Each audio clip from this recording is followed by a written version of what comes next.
സ്വാഭാവികമായിട്ട് ഈ തെരഞ്ഞെടുപ്പൊക്കെ വരുമ്പോൾ സോഷ്യൽ മീഡിയയിൽ കാണാറുണ്ട്, ഇടത് വലതു കക്ഷികളും എല്ലാ പാർട്ടികളും അങ്ങോട്ടും ഇങ്ങോട്ടും ഒക്കെ ട്രോളുകയും ഈ പറഞ്ഞോണം വലിയ രീതി ക്യാമ്പയിനുകളൊക്കെ നടത്തുകയൊക്കെ ചെയ്യുന്നുണ്ട്. പക്ഷെ അത് ചിലപ്പോഴൊക്കെ അതിര് കടക്കാറുമുണ്ട്. ഇപ്പോൾ കോൺഗ്രസും അത് തന്നെയാണ് പറയുന്നത്. CPM-ൻ്റെ ഈ ഒരു പ്രചാരണ രീതി കോൺഗ്രസിനെ ഇട്ട് പയറ്റുന്ന ഒരു വ്യത്യസ്തമായിട്ടുള്ള അല്ലെങ്കിൽ പലപ്പോഴും അസ്ഥാനത്തുള്ള ഈ ഒരു സോഷ്യൽ മീഡിയ ത്രൂ പ്രചാരണ രീതി അതിര് കടക്കുന്നു, അതിനെ നേരിടണം എന്നുള്ള തരത്തിലാണ് കോൺഗ്രസ് പറയുന്നത്. അതെത്രമാത്രം ശരിയുണ്ട്? ഈ ആർക്കും കയറി കൊട്ടാവുന്ന ഒരു ചെണ്ടയാണ് കോൺഗ്രസ്സുകാരെന്ന് പറഞ്ഞാൽ. ഇഷ്ടം പോലെ എനിക്ക് തോന്നുന്നു ഏറ്റവും കൂടുതൽ ആക്ഷേപ ശരങ്ങൾ ഏറ്റുവാങ്ങിയിട്ടുള്ളത് ഇന്ത്യയിൽ കോൺഗ്രസ് പാർട്ടിയാണ്. നിന്ന് വാങ്ങിച്ചുകൊണ്ടിരിക്കും. തിരിച്ചു കൊടുക്കാൻ അങ്ങോട്ട് അത്രയും ശക്തിയില്ല. ഇളിച്ചുകൊണ്ടിരുന്ന് നിന്ന് വാങ്ങിക്കും. ഏറ്റവും കൂടുതൽ അത് എഴുത്തുകാരുൾപ്പെടെയുള്ളവർ വഴിയെ പോകുന്ന ആർക്കും എടുത്തിട്ട് കല്ലെടുത്ത് എറിഞ്ഞിട്ട് പോകാം. അങ്ങനെയാണ് കോൺഗ്രസ്. ഇപ്പം ഈ എഴുത്തുകാരൊക്കെ ഉണ്ടല്ലോ, എഴുത്തുകാരായാലും സാംസ്കാരിക പ്രവർത്തകരും ഒക്കെ നല്ല പങ്കും ഇടതുപക്ഷ ചായ്വുള്ളവരാണ്. ഞാനും അങ്ങനെയൊക്കെ ആയിരുന്നു കേട്ടോ, ഇടതുപക്ഷ ചായ്വിലാണ് നിന്നിട്ടുള്ളത്. പിന്നെ ഇവിടുത്തെ ഇടതുപക്ഷമൊക്കെ തലതിരിഞ്ഞ് പോയിരിക്കുകയാണ്. പിന്നെ സാംസ്കാരിക നായകരല്ല, സാംസ്കാരിക നായ്ക്കളാണ് ഇന്നുള്ളത്. എല്ലിൻ കഷ്ണത്തിന് വേണ്ടി കടിപിടി കൂടുന്നവരാണ്. അപ്പോൾ ഈ ഇടതുപക്ഷത്തോടൊപ്പം സഞ്ചരിച്ചിട്ടുള്ളവരാണ്. അപ്പോൾ ആ ഇടതുപക്ഷത്തിൽ ഉള്ള ഈ സാംസ്കാരിക പ്രവർത്തകരും എഴുത്തുകാരും ഒക്കെ തന്നെ നല്ല ലേഖനങ്ങളും ഒക്കെ എഴുതി ഈ വലതുപക്ഷത്തിനെ എപ്പോഴും തറ പറ്റിക്കുകയാണ് ചെയ്തിട്ടുള്ളത്. വളരെ ആധികാരികമായിട്ടും വളരെ ആഴത്തിലുള്ളതുമായ ലേഖനങ്ങളും പ്രസംഗവും ഒക്കെ ഉണ്ടായിട്ടുണ്ട്. പിന്നീട് ഇത് കാലം മാറി വന്നപ്പോൾ ഇത് സമൂഹ മാധ്യമങ്ങളുടെ ഒരു ലോകമായി തീർന്നിരിക്കുകയാണ്. അപ്പോൾ ഈ കോൺഗ്രസ്സുകാർ വല്ലാതെ ഭയപ്പെടുന്നുണ്ട്. ഈ CPM-ൽ എന്ന് പറഞ്ഞാൽ സൈബർ പോരാളികളുണ്ട് ധാരാളം.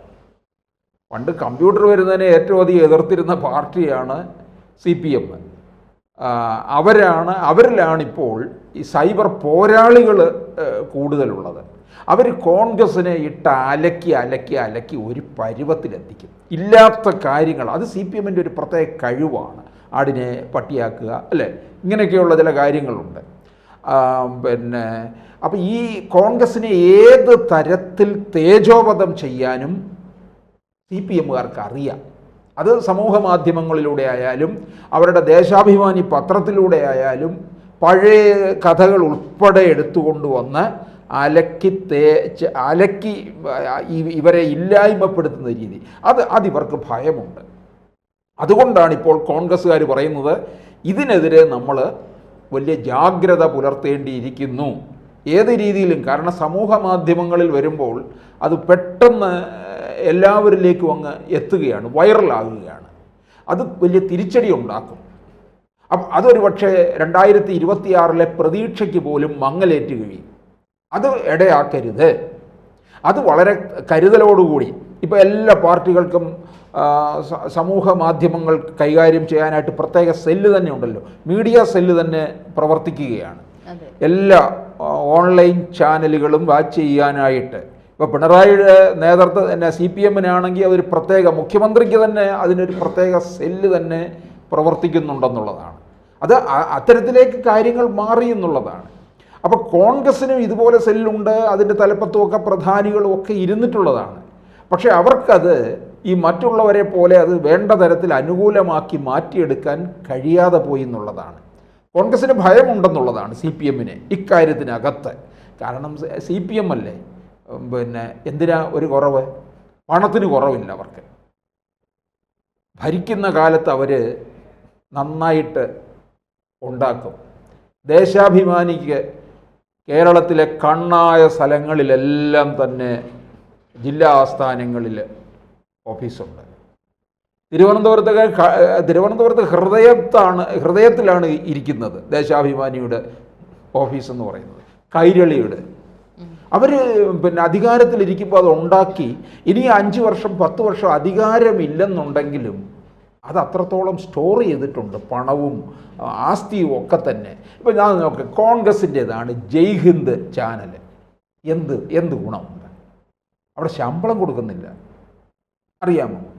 ശമ്പളം കിട്ടിയിട്ട് 3-4 മാസമായെന്നാണ് പലരും പറയുന്നത്. പിന്നെ വീക്ഷണം എന്ന് പറയുന്ന ഒരു പത്രമുണ്ട്, ഞാൻ കാണാറില്ല കേട്ടോ. അത് കേരളത്തിലെ നമ്പർ 1 ലൈബ്രറികളിലെങ്ങാനും മാത്രം അത് അവിടെ എങ്ങാനും കിടന്നെങ്കിലായി. പാർട്ടി ഓഫീസിൽ പോലും അതില്ല എന്നുള്ളതാണ്. ഇപ്പോൾ ദേശാഭിമാനി നോക്കിയേ, നമ്മൾ ദേശാഭിമാനി ഒരുപാട് കുറ്റം പറയുന്നുണ്ട്, പക്ഷേ സകല സഖാക്കന്മാരുടെ വീടുകളിലും ദേശാഭിമാനി പത്രമുണ്ട്. അവർ വായിക്കുമോ ഇല്ലയോ എന്നുള്ളത് രണ്ടാമത്തെ കാര്യം. അവരുടെയൊക്കെ വീടുകളിൽ മനോരമ, മാതൃഭൂമി, ഹിന്ദു പത്രങ്ങളിൽ ഏതെങ്കിലും ഒന്നുണ്ടായിരിക്കും. ദേശാഭിമാനി അത് അഡീഷണൽ ആയിട്ടുള്ളതാണ്, പാർട്ടിയുടെ നിർബന്ധത്തിന് വഴങ്ങി വാങ്ങുന്നതാണ്. ചോറ് പൊതിയാൻ എടുക്കാം, അല്ലെ മറ്റെന്തെങ്കിലും സാധനങ്ങളൊക്കെ പൊതിഞ്ഞുകൊണ്ട് പോകാൻ എടുക്കാം, മറ്റേതങ്ങ് മാറ്റി വയ്ക്കുകയും ചെയ്യാം. തൂക്കി വിറ്റാൽ പോകാൻ ചിലപ്പോൾ ദേശാഭിമാനി പത്രം ആക്രിക്കടക്കാരൻ പോലും എടുക്കത്തില്ല, അല്ലേ? നല്ല ലേഔട്ടോടുകൂടിയാണ് പത്രം ഇറക്കുന്നത്. അവർക്ക് ചാനലുണ്ട്, അതിഗംഭീരമായിട്ട് തന്നെ ചാനൽ പോവുകയല്ലേ. അവിടെ ശമ്പളമൊക്കെ കൊടുക്കുന്നുണ്ടെന്നാണ് ഞാൻ അറിയുന്നത്. ഇടയ്ക്ക് ആരോ പറയുന്നത് കേട്ട് മാസത്തിൽ 2 തവണയായിട്ട് ശമ്പളം കൊടുക്കുന്നു. അത് നല്ലതാണ്, 2 തവണ ശമ്പളം വാങ്ങിക്കാമല്ലോ മാസത്തിൽ. പിന്നെ ഇവർ വീക്ഷണം പത്രം എന്ന് പറയുന്നത് ഇവർക്ക് എന്തുകൊണ്ട് കോൺഗ്രസ്സുകാരുടെ എല്ലാം വീടുകളിൽ നിർബന്ധമാക്കിക്കൂടാ? ഇപ്പം നോക്കിക്കോ, ഈ അധികാരമില്ലെന്നുണ്ടെങ്കിൽ CPM-ൻ്റെ ദേശാഭിമാനി പത്രം പല സ്ഥാപനങ്ങളിലും അവർ നിർത്തത്തില്ല. അവർ ചെന്ന് ബലാത്കാരമായിട്ട് അവരെ കൊണ്ട് തുടരിപ്പിക്കും, തുടർന്ന് വാങ്ങിപ്പിക്കാനുള്ള വരിസംഖ്യ എടുപ്പിച്ചിരിക്കും. അത് ഉറപ്പായ കാര്യമാണ്. നമ്മൾ വിചാരിക്കുക അധികാരത്തിൽ നിന്ന് അവരിറങ്ങിക്കഴിഞ്ഞാൽ അവരൊക്കെ സ്ഥാപനങ്ങളൊക്കെ ദേശാഭിമാനി നിർത്തുമെന്നോ, ഒന്നുമില്ല. സകല സർക്കാർ ഓഫീസുകളിലും ദേശാഭിമാനി പത്രം കിടക്കുകയാണ്. കോൺഗ്രസ് ഭരിക്കുന്ന കാലത്ത് ഈ വീക്ഷണം പത്രം നന്നാക്കാൻ കഴിഞ്ഞില്ലെന്നുള്ളതാണ്. ജനയുഗം പത്രത്തിൻ്റെ പണ്ടത്തെ സ്ഥിതി അറിയാമോ? CPIയുടെ പത്രമാണ്. ജനയുഗത്തിന് വലിയൊരു പ്രതാപകാലം ഉണ്ടായിരുന്നു. ജനയുഗം പത്രം, ജനയുഗം വാരിക, കാമ്പിശ്ശേരി കരുണാകരനൊക്കെ ആയിരുന്നു അതിൻ്റെ എഡിറ്റർ. പിന്നെ ബാലയുഗം, കുട്ടികളുടെ ഈ ബാലരമ പോലുള്ളൊരു മാസിക. ഈ പണ്ട് ഈ കൊല്ലത്ത് ആയിരുന്നു ജനയുഗത്തിൻ്റെ പ്രധാന ഓഫീസ് പത്രത്തിൻ്റെ. അന്നൊക്കെ ഈ പത്രമൊക്കെ പ്രിൻ്റ് ചെയ്ത് ബസ്സിലാണ് കയറ്റി വിടുന്നത് ഓരോ ഇടങ്ങളിലേക്ക്.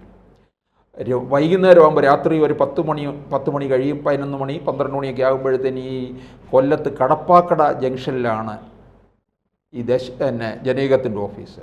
അവിടെ ഇങ്ങനെ KSRTC വന്ന് ഇങ്ങനെ ലൈനായിട്ട് കിടക്കും. ജനയുഗം പത്രം കയറ്റുകയാണ് എല്ലാത്തിലും. ഓരോ റൂട്ടുകളിലേക്ക് പോകുന്ന ഇടങ്ങളിലേക്ക് ജനയുഗം പത്രം കയറ്റുകയാണ്. ഇന്നിപ്പോൾ ജനയുഗം പത്രത്തിൻ്റെ സ്ഥിതി എന്തുവാ? അതുവഴി ഒരു ബസ് പോകുന്നുണ്ട്, ചിലപ്പോൾ പത്ര ഓഫീസിൽ നിന്ന് ഒരു കെട്ടെടുത്ത് വലിച്ചെറിഞ്ഞാൽ അത് ചിലപ്പോൾ ബസ്സിനകത്ത് വീണെങ്കിലായി, ഇല്ലെങ്കിലായി. ആ സ്ഥിതിയിലാണ് ജനയുഗത്തിൻ്റെ അവസ്ഥ. ദേശാഭിമാനിയുടെ സ്ഥിതി അതൊന്നുമല്ല. അവർ ഭരണമില്ലെങ്കിലും അവർക്ക് കാര്യങ്ങൾ മുമ്പോട്ട് കൊണ്ടുപോകാൻ അറിയാം. അവരത്രത്തോളം അവർ ശേഖരിച്ചു കഴിഞ്ഞിട്ടുണ്ട്. കോൺഗ്രസ്സിന് ഇനിയിപ്പോൾ ഭരണം കിട്ടിയാലും അവർക്കൊരു പാർട്ടിക്കൊരു ചാനൽ വേണമെന്നോ ഒരു പത്രം നേരാൻ വണ്ണം കൊണ്ടുപോകണമെന്നോ ഇല്ല. ഇപ്പോൾ BJPക്ക് ജന്മഭൂമിയുണ്ട്, പക്ഷേ അത് ഇന്ത്യ ഭരിക്കുന്നൊരു പാർട്ടിയുടെ സംസ്ഥാനത്തെ ഒരു പത്രമാണ്. പക്ഷേ എന്നാലും അത് വേണ്ടത്ര ഉയർന്നിട്ടില്ല. അതൊക്കെ ദേശാഭിമാനിയാണ് കണ്ടുപഠിക്കേണ്ടത്.